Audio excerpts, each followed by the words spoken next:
सो hi everyone, finally हम लोग वापस आ चुके हैं अपना पार्ट 3 को लेके। तो पहले पार्ट में हमने देखा कि रैक क्या होता है, वहाँ पे अपने आप पूरा रैक पाइपलाइन को एक ओवरव्यू लिए कि कैसे काम करता है, कैसे हम एक रैक पाइपलाइन बना सकते हैं। उसके बाद हम हर एक स्टेप को अच्छे से एक्सप्लेन कर रहे हैं और उसको इम्प्लीमेंट करते हुए जा रहे हैं। अगर आप अभी तक फर्स्ट पार्ट नहीं देखे हो तो सबसे पहले first part, at least first part देख के आ जाओ, जिससे आपको रैक के बारे में पूरा पता चल जाएगा। लेकिन अगर आपको रैक के बारे में पता है, आपका उसको कॉन्सेप्चुअल नॉलेज है, लेकिन आप अभी अब इम्प्लीमेंटेशन पार्ट पे बढ़ना चाह रहे हो, तो आप इस वीडियो को कंटिन्यू कर सकते हो। तो आज के वीडियो में हम लोग पढ़ने वाले हैं चंकिंग के बारे में। इससे पहले हमने डेटा लोड के बारे में पढ़ा चुका है कि how to load the resources. तो उसका भी मैं लिंक दे दूंगा, अगर आपको नहीं आता कैसे डेटा को लोड किया जाता है तो आप वहां से देख लेना। तो आते हैं अपने स्टेप 2 पे, जिसका नाम है चंकिंग। ठीक है। तो अगर मैं बात करूं यहाँ पे इस पार्ट के बारे में, तो ये पार्ट हमारा डन हो चुका है। तो अब हम चलेंगे अपना दूसरे पार्ट्स के बारे में, जिसका है चंकिंग। तो अब चंकिंग क्या होता है? चंकिंग आप यहाँ पे देख सकते हो, लिखा गया है break the data into smaller parts. तो बेसिकली स्मॉलर पार्ट्स में हम डेटा को ब्रेक कर रहे हैं। तो अब समझते हैं कि आखिर हम इसको कर क्यों रहे हैं, क्योंकि हर एक स्टेप को समझना बहुत इंपॉर्टेंट है, और इससे इंटरव्यू में बहुत सारे क्वेश्चंस पूछे जाते हैं कि आखिर हम चंकिंग कर रहे हैं तो क्यों कर रहे हैं, अगर एम्बेडिंग कर रहे हैं तो क्यों कर रहे हैं, और अगर वेक्टर डेटाबेस यूज कर रहे हैं तो क्यों यूज कर रहे हैं वेक्टर डेटाबेस। हमारे पास नॉर्मल रिलेशनल डेटाबेस था, नॉन रिलेशनल था, तो उसको हम लोग क्यों नहीं यूज कर रहे हैं। तो ये सब चीज आगे भी देखेंगे, बट आज हम फोकस करेंगे चंकिंग के बारे में। तो देखो कि सबसे पहले आता है कि क्यों। ठीक है। तो अभी हमने पिछले वीडियो में देखा, तो अभी मैं उसको वापस से ओपन कर देता हूँ उसी फाइल को। हाँ, तो यहाँ तक कल हमने पढ़ चुका था कि कैसे हम लोग डेटा को लोड करते हैं। तो अभी आप देखना, अगर मैं इसको एक बार मैं इसको कमेंट कर देता हूँ और इस वाले को प्रिंट करके देखता हूँ, जो कि हमारा टेक्स्ट था। टेक्स्ट मैं इसीलिए प्रिंट करके दिखा रहा हूँ क्योंकि टेक्स्ट प्रिंट करने से क्या रहेगा कि हम लोग ना इजिली देख पाएंगे कि आखिर है क्या। Control C control V. मैं एक बार ना इसे प्रिंट करता हूँ, तो एक बार इन्वायरमेंट अपना वो हो जाए। हाँ, तो हमारा इन्वायरमेंट एक्टिवेट हो चुका है, जैसा कि आप लोग देख चुके हो। इन्वायरमेंट कैसे बनाते हैं, कैसे लोड करते हैं, ये पिछले वीडियो में हम लोग देख चुके थे। तो अभी मैं इसको रन करता हूँ, मैं सिंपल ही कर देता हूँ अभी। सारे Python main dot P Y. अब मैं ना इसे एक बार रन करता हूँ, तो यहाँ पे देखो क्या होगा कि हमारे पास जो डेटा लोड होके आ रहा है ना, वो बहुत ज़्यादा बड़े में है। मतलब उसका साइज बहुत ज़्यादा है। ठीक है। ऑब्वियसली आई थिंक यहाँ पे मैंने इसे कमेंट कर दिया, तो इसीलिए ऐसा आ रहा है। इग्नोर करो आप उसे। आप ये देखो, अभी हमारे पास टेक्स्ट फाइल, इतना छोटा सा टेक्स्ट फाइल था। ऑब्वियस है, जब भी आप किसी कंपनी के बारे में, कंपनी के पॉलिसी का चैटबॉट बनाओगे या कुछ बनाओगे, तो इतना छोटा तो आप नहीं रहा, इतना छोटा तो हमारा पीडीएफ नहीं रहने वाला है, या फिर टेक्स्ट इतना छोटा नहीं रहने वाला है, क्योंकि इतना छोटा ही टेक्स्ट इतना ज्यादा आ रहा है। अब आप सोचो, अगर मैं इसको, इस पूरे को उठा के एलएलएम को दे दूं, और उसको बोलूं कि इसमें से मुझे बता दो, जैसे यहाँ पे लिखा हुआ है our goal is to make learning programming simple. तो अगर मैं इस पूरे पीडीएफ को उठाऊं और उससे उसमें से पूछूं कि what is the goal of programming अड्डा, तो आंसर तो हमें मिल जाएगा। बट आप ही सोचो कि इतना जो हम लोग दे रहे हैं, इन केस अगर बहुत ज्यादा होता तो कॉन्टेक्स्ट विंडो का क्या होता, कॉन्टेक्स्ट विंडो एक्सीड करता तो हमारा तो वहीं पे एरर आ जाता। तो इसके लिए हम लोग क्या करते हैं, इस पूरे पीडीएफ को, जो भी हमारा लोड हुआ, जो डेटा आया, हम उसको छोटे छोटे पार्ट्स में, छोटे छोटे चंक्स में डिवाइड कर देते हैं। तो अगेन हम चलेंगे लैंग चेन के थ्रू। लैंग चेन में मैं आपको समझा, एज सच लैंग चेन अलग से पढ़ने वाला कोई कॉन्सेप्ट है नहीं। तो लैंग चेन आप इसी में आप देखते जाओ कि कैसे कैसे यूज होता है, मैं बताता जाऊंगा, और आप भी। और मैं ऑब्वियस है कि मैं आपको डॉक्यूमेंट पढ़ना सिखा रहा हूँ, तो आप आगे इन केस फ्यूचर में और भी कुछ होता है तो आप उसका यूज करके आप वहां से कर सकते हो। ठीक है। तो अभी हम लोग चलते हैं डॉक्यूमेंटेशन पे। तो चलते हैं, सबसे पहले आपको लिखना है सिंपल से, जो भी है हम लोग जो भी कर रहे हैं, लैंग चेन स्प्लिट डॉक्यूमेंट्स। तो हम लोग क्या कर रहे हैं, डॉक्यूमेंट को स्प्लिट कर रहे हैं। ठीक है। टेक्स्ट स्प्लिटर्स या फिर टेक्स्ट स्प्लिटर, अगर मैं इस पे क्लिक कर देता हूँ, जो जो कि मुझे इस पे जाना चाहिए था, बट फिर भी ठीक है, मैं यहाँ पे देख लेता हूँ। यहाँ पे भी अच्छे से दिया हुआ है, बट मैं करूंगा कि लैंगचेन के ऑफिशियल जो है उस पे मैं जा रहा हूँ। तो अब यहाँ क्या बोल रहा है कि टेक्स्ट स्प्लिटर इंटीग्रेशन। ठीक है, इंटीग्रेशन कैसे करते हैं वो बता रहा है। तो यहाँ क्या बोल रहा है, text splitter breaks large docs. मतलब टेक्स्ट स्प्लिटर क्या करता है, लार्ज जो डॉक्यूमेंट होता है हमको उसको स्मॉलर चंक में डिवाइड करता है। That will be retrieval individually, जो कि इंडिविजुअली जिसको हम रिट्रीव कर सकते हैं। ऑब्वियस है हमारे पास मल्टीपल चंक्स आएंगे तो उसमें से हम इंडिविजुअली उसको रिट्रीव करते हैं। And fit with in model context window limit. तो उसको फिट करते हैं, जो मॉडल का कॉन्टेक्स्ट विंडो जो लिमिट होता है उसी में हम लोग उसको फिट करते हैं। ठीक है। अब क्या होता है कि इसमें भी हमारे पास मल्टीपल स्ट्रेटजीज हैं कि स्प्लिट करने का भी बहुत सारा तरीका होता है। तो मैं अभी सबसे इम्पोर्टेंट तरीका बताने वाला हूँ कि जो आप जाओगे तो सबसे ज्यादा आपको वही यूज होता हुआ दिखेगा। ठीक है। ओके। तो मैंने बताया कि मल्टीपल हमारे पास स्ट्रेटेजीज होते हैं कि अपने डॉक्यूमेंट को स्प्लिट करने के लिए। तो अभी हम उसमें से सबसे इम्पोर्टेंट फोर, आप यहाँ पे देख सकते हो कि लैंगचेन ने खुद से ही मैं एक बार पेन ले लूँ। आई थिंक यहाँ पे आपको दिखेगा कि नहीं दिखेगा। अच्छा, मेरे पास वो नहीं है, एक्सेस है। चलो ठीक है। आप यहाँ पे देख सकते हो, for most use cases recursive character text splitter, it provides a solid balance between keeping context intent and managing chunk size. तो ये खुद लैंगचेन हमें खुद बोल रहा है कि for most of the use cases आप इससे यूज करो, क्योंकि ये जो है ना बैलेंस कॉन्टेक्स्ट का जो हमारा जो रहता है ना, एक दूसरे से जो कॉन्टेक्स्ट आता है वो भी मैनेज करता है और चंक साइज पे भी हमारा ये अच्छे से काम करता है कि एक दूसरे का जो भी कॉन्टेक्स्ट आता है वो ब्रेक ना हो कहीं पे। तो अब हम इसे इम्प्लीमेंट करते हैं कि कैसे होता है। तो एक बार हम इसको देखेंगे ना कि कैसे हमारा आ रहा है, तो उसके बाद मैं इसे और अच्छे से एक्सप्लेन करता हूँ कि आखिर ये करता क्या है। तो आप एग्जांपल देखो, एग्जांपल यूजेस क्या दिया हुआ है कि आपको सबसे पहले इस चीज को इम्प्लीमेंट करना है। बट इससे पहले आप देखो कि हमें बोल रहा है कि लैंगचेन का टेक्स्ट स्प्लिटर हमें इंस्टॉल करना पड़ेगा। तो अभी हम पिप यूज कर रहे हैं, तो जल्दी से हम चलते हैं और इसे इंस्टॉल करके आते हैं। ओके, तो फाइनली हमने इसे इंस्टॉल कर लिया है। तो आप देख सकते हो मैंने कुछ नहीं किया, मैं इस वाले पे आया। इसने बोला था कि ये हमें इस डिपेंडेंसीज का जरूरत पड़ेगा, तो मैं इसे इंस्टॉल कर रहा हूँ। उसके बाद हमें क्या बोल रहा है कि मैं एक बार यहाँ पे बता देता हूँ कि कैसे इंप्लीमेंट होता है। This recursive character text split attempt to keep larger units example paragraph. So paragraph को हमें बना के रखता है। तो if a unit exceed the chunk size it move to the next level. जैसे ही हमारा चंक साइज, जो भी चंक साइज हमने डिफाइन किया है उससे एक्सीड करता है, वो दूसरे चंक में मूव हो जाता है। ठीक है। This process continues down the word level if necessary. मतलब ये प्रोसेस कंटिन्यू होते रहता है जब तक हमारा सारा टेक्स्ट खत्म नहीं हो जाता। तो एक बार हम इसे प्रैक्टिकल इम्प्लीमेंट करके देखते हैं। तो अभी मैं यहाँ पे आ रहा हूँ, ये हमारा मेन फाइल था। अभी मैं इसे कमेंट कर देता हूँ। ठीक है।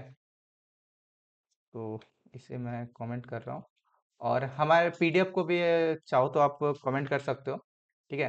तो अभी हमें जैसा बोला गया था कि सबसे पहले आप इसे ना लैंग चेन स्प्लिटर से रिकर्सिव कैरेक्टर टेक्स्ट स्प्लिटर को हमें इंपोर्ट करना है। इंपोर्ट करने के बाद क्या है कि हमें इस चीज को यहाँ से लेके आना है। तो मैं अभी बताऊंगा कि कैसे अभी इसमें काम हो रहा है।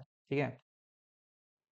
तो अभी सिंपल से लेके आओ कि जब भी हम यूज करेंगे रिकर्सिव, जब भी यूज कर रहे हैं तो मोस्ट ऑफ द टाइम हम रिकर्सिव ही यूज करेंगे। उसके बाद इसके अंदर दो बहुत इंपॉर्टेंट पैरामीटर आता है, जिस पे हम लोग अभी ध्यान देने वाले हैं। तो पहला आता है हमारा चंक साइज, दूसरा आता है चंक ओवरलैप। चंक साइज क्या होता है, चंक साइज जैसे कि देखो कि ये देखो ये काम कैसे करता है, मैं पहले वो बता देता हूँ। ठीक है। ये रिकर्सिव कैरेक्टर टेक्स्ट स्प्लिटर क्या करता है, ये हर एक डिजिट को, नॉट डिजिट बट कैरेक्टर को, हर एक कैरेक्टर को काउंट करता है। जैसे मैं 100 लिखा हूं तो 1 2 3 4 5 6 7 8 इस तरह करते हुए जाता है। अगर 100 हो गया तो वहां पे से वो ब्रेक करता है, फिर दूसरे आता है। अब आता है चंक ओवरलोड। तो जैसे 1 से लेके 100 तक गया, तो 1 से लेके 100 तक मैंने कैरेक्टर्स ले लिया। अब क्या करेगा, वो 101 से नहीं चालू करेगा, बल्कि वो पीछे ओवरलैप करेगा 20 कैरेक्टर्स को। तो अब वो 81 से चालू करेगा और वहां से 100 कैरेक्टर लेगा। समझ गए आप। तो एक बार हम इसे ना प्रिंट करके भी देखते हैं कि एक बार डॉक्यूमेंटेशन में आते हैं, डॉक्यूमेंट में क्या बोल रहा है कि जब टेक्स्ट स्प्लिटर में तो स्प्लिट टेक्स्ट कर देते हैं। ठीक है। तो हमारे पास दो ऑप्शन रहता है, हम लोग स्प्लिट टेक्स्ट भी करते हैं और स्प्लिट डॉक्यूमेंट भी करते हैं। ठीक है। तो अभी हम लोग स्प्लिट टेक्स्ट कर रहे हैं, डॉक्यूमेंट है यहाँ पे। मैं इसको कॉपी कर लेता हूँ और यहाँ पे मैं पेस्ट कर देता हूँ। और हमें अभी ये नहीं चाहिए, ठीक है। और ये इसके जगह पे मैं ये करता हूँ, ठीक है। आप पिछला वीडियो देखोगे तो आपको पता होगा ये क्या हो रहा है। अब मैं टेक्स्ट को जो है ना प्रिंट करके देखता हूँ कि अब हमारा प्रिंट क्या हो रहा है, ठीक है। अगर मैं नंबर ऑफ चंक्स को काउंट करना चाहूँ तो मैं इसे सबसे पहले क्लियर कर देता हूँ टर्मिनल को। आई गेस आपको पूरा टर्मिनल दिख रहा होगा। मैं थोड़ा इसे लार्ज कर देता हूँ, ठीक है। हाँ, तो अभी हम क्या करते हैं कि अभी इसे रन करके देखते हैं, ठीक है। Python main dot P Y. जब भी हम इसे रन करेंगे तो अभी हमारे पास क्या होगा कि लेंथ आ जाएगा। लेंथ आप देख सकते हो कि हमारा टोटल कितना हुआ, 29 को प्रिंट करते हैं, ठीक है। अगर कि मैं हमारा चंक्स जो आया है वो कैसा दिख रहा है, ठीक है। मैं पूरा टेक्स्ट को ही एक बार प्रिंट करके आपको दिखाना चाहता हूँ। आप बस देखो, ठीक है। आप करना होगा, आप बाद में खुद से भी कर लेना या आप मेरे साथ ही करना है वो भी कर लो आप। अब आप यहाँ से देखो, ठीक है। हर एक चंक हमारा चंक बन गया। ये हमारा फर्स्ट चंक है, ये हमारा सेकंड चंक है, थर्ड चंक है। अगर मैं फर्स्ट चंक का साइज निकालूं तो वो देखो आप क्या आता है। अगर मैं लेंथ नीली करूं, लेंथ ऑफ टेक्स्ट ऑफ 0, ठीक है। आई गेस एरे, हाँ ये हमारा एरे है। तो हम लोग इस तरीके से पहला हम लोग निकाल लेते हैं। तो पहला अभी हम जो निकालेंगे तो क्या आएगा, आप ये देख लो, इसका लेंथ देखो क्या आता है।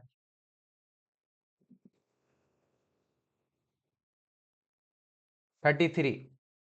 ओके। अब 33 क्यों आ रहा है, आप ये सोचो पहले। अब देखो, रिकर्सिव टेक्स्ट स्प्लिटर जो है वो अब सेपरेट कैसे करता है उसको पहले हम लोग जानते हैं। तो मैं अभी एक यहाँ पे एक ये बना रहा हूँ जिससे आपको पता चल जाएगा कि टेक्स्ट स्प्लिटर जो है ना स्प्लिट किसके बेसिस पे करता है, ठीक है।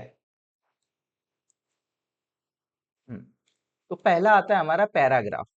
जो भी हमारा पैराग्राफ जैसे ही चेंज होगा तो वो अपना क्या कहते हैं, वो अपना जो स्प्लिट है वो अलग कर देगा। जैसे दूसरे चंक में चला जाएगा, लाइन ब्रेक हो रहा है तो दूसरे चंक में चला जाएगा, स्पेसेस आ रहे हैं तो दूसरे चंक में ओके चला जाएगा, तो ठीक है। मैं अब मैं एक सिंपल तरीके से बताऊं तो ये कैसे काम करता है। देखो, इसमें क्या होता है कि it minimises the chances of breaking sentences और पैराग्राफ अननेसेसरी। तो अननेसेसरी जो हमारा सेंटेंसेस हुआ, पैराग्राफ हुआ, जो ब्रेक होता था उससे हमें ये सब रेस्ट्रिक्ट करता है। तो आप इसे एक बार अच्छे से देखना कि कैसे काम करता है। और मल्टीपल मल्टीपल चंक साइज और ओवरलैपिंग ट्राई करके देखना। मैं बता देता हूँ कि वो चंक्स हम लोग कैसे साइज करते हैं। तो अभी हमारा हमारा जितना भी पीडीएफ है ना, पीडीएफ के साइज पे हम लोग करते हैं। तो 1000 भी होता है हमारा, 1000 होगा तो उसके अकॉर्डिंग हम लोग ओवरलैपिंग करते हैं ताकि कॉन्टेक्स्ट हमारा वो नहीं हो, ठीक है। तो यहाँ आते हैं, तो ये हमारा तरीका था जिससे हम लोग किसी भी चंकिंग को परफॉर्म करते हैं, ठीक है। ओ सॉरी नोट नहीं है ये। तो इस तरीके से हम लोग चंकिंग परफॉर्म करते हैं। बट अब हमारे पास इसके अलावा भी और ऑप्शंस हैं, ठीक है, चंकिंग परफॉर्म करने के लिए। ये हमारा रिकर्सिव था, अवेलेबल टेक्स्ट स्प्लिटर्स। अब मैं एक और चीज बता दूं कि जैसे यहाँ पे टेक्स्ट स्प्लिट है ना, तो इससे हम लोग एक और है, उससे हम लोग टेक्स्ट डॉक्यूमेंट भी करते हैं। जैसे यहाँ पे टेक्स्ट स्प्लिट टेक्स्ट कर रहा है, तो मैं एक चीज कर रहा हूँ यहाँ पे डायरेक्ट। जब यहाँ पे आओगे आप, यहाँ पे मैं डॉट देता हूँ, डॉट देते ही आपको पता चल जाएगा कि स्प्लिट, SPLIT स्प्लिट। देखो आप, टेक्स्ट भी है, स्प्लिट डॉक्यूमेंट भी है। अगर मैं डॉक्यूमेंट करूं तो क्या आएगा, ठीक है। तो अभी हम लोग यहाँ पे से ये नहीं करते हैं, ये करते हैं, ठीक है। अब हम लोग इसको एक बार रन करके देखते हैं, ठीक है।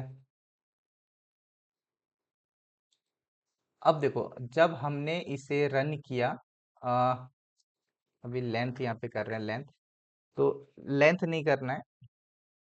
तो बेसिकली डॉक्यूमेंट, देखो डॉक्यूमेंट कब होता है कि जब भी हम पूरा डॉक्यूमेंट, सिर्फ अभी देखो टेक्स्ट में क्या था कि टेक्स्ट में हम लोग सिर्फ टेक्स्ट दे रहे थे उसके पास। उसके पास अगर आप देखोगे तो सिर्फ हमारा ये टेक्स्ट था। तो उस टाइम पे हम लोग टेक्स्ट यूज करते हैं। लेकिन अगर हमारे पास डॉक्यूमेंट बना हुआ है कि लाइक मेटा, जैसे एक एरे बना हुआ है, डॉक्यूमेंट के अंदर ये है, मेटा डेटा के अंदर ये है, तो उस केस में हम लोग डॉक्यूमेंट यूज करते हैं। मोस्ट ऑफ द टाइम आप लोग डॉक्यूमेंट यूज करोगे। ठीक है। अब देखो ये चंकिंग किस टाइप से परफॉर्म किया। अब अब देखो डॉक्यूमेंट करने से क्या होगा कि हर एक चंक का हमारे पास मेटा डेटा है, राइट। हर एक चंक का हमारे पास मेटा डेटा है। ये देखो सोर्स आ गया, ये हो गया पेज कंटेंट, ये है सोर्स, आ पेज कंटेंट ये आ गया। तो इस चीज को हमेशा ध्यान रखना कि स्प्लिट टेक्स्ट भी होता है और स्प्लिट डॉक्यूमेंट भी होता है, बट आपको most of the time split document का यूज करना है। आई होप आपको ये चीज समझ में आ गया, टेक्स्ट स्प्लिट और टेक्स्ट डॉक्यूमेंट का यूज क्या है। तो आप देख सकते हो यहाँ पे इस टाइप से कुछ हमारा चंकिंग हो रहा है। तो अब क्या होगा कि जब भी आगे हम जब भी चंक निकालते हैं, तो मेटा डेटा में वो खोजता है, उसके बेसिस पे पेज कंटेंट हमें वो निकाल के दे देता है। ठीक है। अब मैं आगे बढ़ता हूँ कि इसके अलावा भी हमारे पास कुछ और भी तरीका है जिसके थ्रू हम लोग टेक्स्ट स्प्लिटिंग करते हैं। बट वो उतना क्या बोलते हैं, एक टाइप से ज्यादा, मतलब उसमें होता है कि उसमें आपको सेपरेटर, जैसे इसमें सेपरेटर्स अभी मैंने बताया ना कि ये ऑटोमेटिक ही पैराग्राफ, लाइन ब्रेक, स्पेस अपने हिसाब से कर लेता है ताकि कॉन्टेक्स्ट हमारा ब्रेक ना हो। बट यहाँ पे आपको सेपरेटर खुद देना पड़ेगा। अगर सेपरेटर आप खुद दे रहे हो तो उसमें हो सकता है कहीं ना कहीं आपका कॉन्टेक्स्ट इधर उधर चला जाए। ठीक है। इसीलिए लैंगचेन खुद भी बोलता है कि आप रिकर्सिव कैरेक्टर टेक्स्ट स्प्लिटर का यूज करो। ठीक है। इसके अलावा भी आता है कैरेक्टर टेक्स्ट स्प्लिटर। तो इसमें आपको इनकोडिंग नेम देना पड़ेगा और चंक साइज देना पड़ेगा। देखो है हर एक चीज सेम। ठीक है। काम सबका एक ही है, बट वो अलग अलग तरीके से करता है। ठीक है। तो आप देख सकते हो कि कैरेक्टर स्प्लिटर, मैं एक लिस्ट बना के आया हूँ, आप वहां पे से देख सकते हो। अ, मैं पढ़ देता हूँ लिस्ट में। सबसे पहला आता है कि recursive character split text splitter, जिसके बारे में हमने पढ़ा। उसके बाद आता है टेक्स्ट स्प्लिटर। ये क्या करता है, split using a specific separator. क्या होता है इस कैरेक्टर, आप यहाँ पे नहीं देख रहे हो अभी, कैरेक्टर टेक्स्ट स्प्लिटर। अगर इस चीज को, अगर इसको डायरेक्ट करते हैं ना, तो इसके अंदर हमें ये टोकन बेस्ड स्प्लिटिंग है ना, तो टोकन बेस्ड स्प्लिटिंग में नहीं, आप डायरेक्ट भी कैरेक्टर, आप कहीं जाओगे ना तो आपको वो भी मिल जाएगा। तो डायरेक्ट भी कैरेक्टर, ये होता है कैरेक्टर टेक्स्ट स्प्लिटर। उसमें आपको क्या करना पड़ेगा, सेपरेटर आपको बताना पड़ेगा कि आप किस चीज के बेसिस पे उसको सेपरेट करना चाह रहे हो। उसके बाद आता है टोकन टेक्स्ट स्प्लिटर। आप नीचे आओगे, स्प्लिट बाय टोकन्स में आप आओ। आप यहाँ देखो कैरेक्टर टेक्स्ट स्प्लिटर है, कैरेक्टर टेक्स्ट स्प्लिटर है। फ्रॉम इनकोडिंग है यहाँ पे, बट इनकोडिंग वाला हम, हाँ, आप यहाँ देखो टोकन टेक्स्ट स्प्लिटर, आप ये भी यूज कर सकते हो। टोकन टेक्स्ट स्प्लिटर में क्या होता है, इसमें ना टोकन के बेसिस पे स्प्लिट होता है। ऐसे आप ऐसे देख रहे हो आप, जैसे कैरेक्टर के बेसिस पे हो रहा है, कहीं कुछ हो रहा है, तो यहाँ पे टोकन के बेसिस पे होता है, राइट। अब इसके अलावा भी और कुछ है, मैं देख लेता हूँ और क्या क्या है।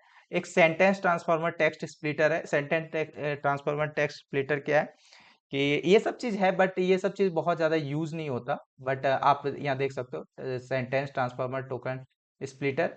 और अगर मैं इसको बैक करूं और यहाँ पे आ जाऊं, स्प्लिट बाय कैरेक्टर्स, देखो देखो मेरा मोटिव था कि मैं आपको सिर्फ रिकर्सिव पढ़ा दूं क्योंकि वही सबसे ज्यादा यूज होता है। टू बी वेरी ऑनेस्ट, मैंने जितने भी जहां जहां पे रैक सिस्टम पे काम किया है, तो मैं इतना अभी मैं आपके सामने ही पढ़ भी रहा हूँ, वरना मैं इतने को देखता भी नहीं हूँ क्योंकि मुझे पता है कि इसमें जो है ना, हमें फालतू का टाइम लगेगा। तो अभी रिकर्सिव आ रहा है, लैंगचेन खुद बोल रहा है, तो आप उसके साथ कंटिन्यू करो। तो आप देखो यहाँ पे कैरेक्टर टेक्स्ट स्प्लिटर है। आप ये सब खुद से आप खुद के नॉलेज के लिए कर सकते हो। खुद के नॉलेज पे आप देखो यहाँ पे, जैसे एक सेपरेटर हमने पहले से कर दिया कि ये इस सेपरेटर के बेसिस पे हमारा चंकिंग होगा इसके।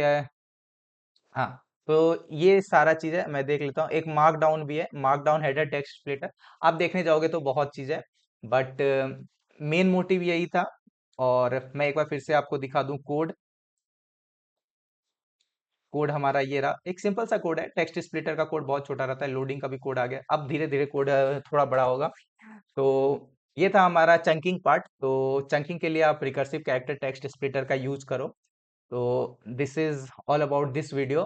और मैं आपसे ये कहना चाहूंगा, आपको ये सीरीज अच्छा लग रहा हो या फिर आपको कहीं पे भी कुछ समझ नहीं आ रहा हो, तो आप नीचे कमेंट करो और हमसे जरूर पूछो। और आज के वीडियो में बस इतना ही, मिलते हैं नेक्स्ट वीडियो में। Till then keep learning, keep coding.